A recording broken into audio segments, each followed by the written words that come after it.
Ano ang ritual ng kumpil? Napakaganda at makabuluhan ang ritual ng kumpil. Ang kumpil ay laging ginaganap sa loob ng Santa Misa. Ang obispo ay ang ordinaryong ministro ng kumpil. Ngunit may mga okasyon na maaari din niyang i-delegate sa pari ang pagkumpil. Pagkatapos ng pagbasa ng salita ng Diyos, ipepresenta sa obispo ang mga kukumpilan. Kung marami ang kukumpilan, sila ay sabay-sabay na tatayo.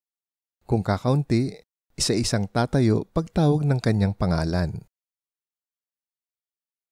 Ang obispo ay magbibigay ng kanyang homilya.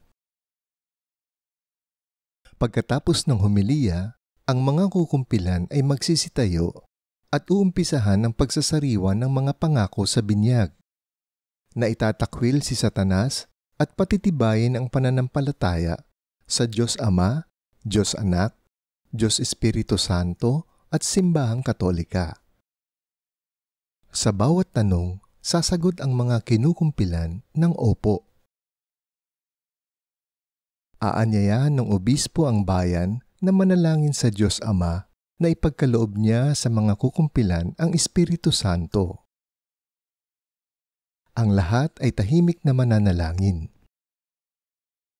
Ilalahad ng obispo ang kanyang mga kamay sa mga kukumpilan at mananalangin. Hihilingin ng obispo sa Diyos na ipagkaloob sa mga kukumpilan ang mga kaloob ng Espiritu Santo. Ang karunungan at pag-unawa na sila'y maging makatwiran sa pagpapasya at manatiling matibay ang loob sa lahat ng pagkakataon. Puspusin sila ng kaalaman at pamimitagan at ng banal na pagkatakot sa harap ng iyong kadakilaan. Isa-isang lalapit sa obispo ang kukumpilan kasama ang kanyang ninong o ninang. Ilulubog ng obispo ang kanyang kanang hinlalaki sa lalagyan ng krisma.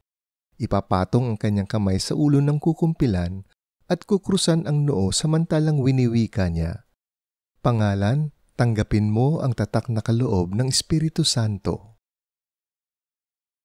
Sa pagpahid ng banal na krisma, tayo ay pinagkakaisa sa makapari, makapropeta, at makahari na ministeryo ni Kristo.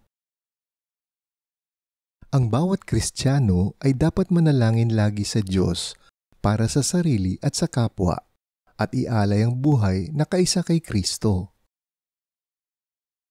Ang bawat Kristiyano ay dapat magpahayag ng mabuting balita sa pamamagitan ng salita at gawa.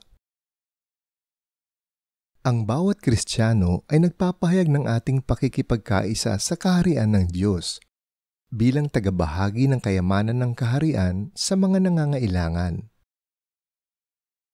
Marahang sasampalin ng obispo ang pisngi ng kukumpilan bilang isang paalala na siya ay dapat laging handang ipaglaban ang pananampalataya at kaligtasan ng kanyang kaluluwa. Ang Kristiyano ay kawal ni Kristo.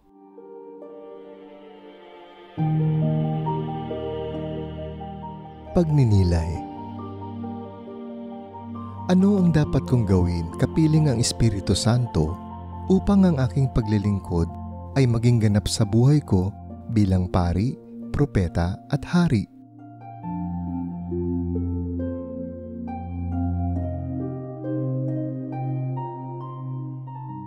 Panalangin.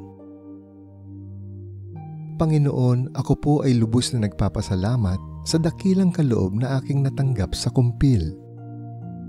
At ito po ay aking pag-aalabin at palalaguin para sa inyong kapurihan at kadakilaan.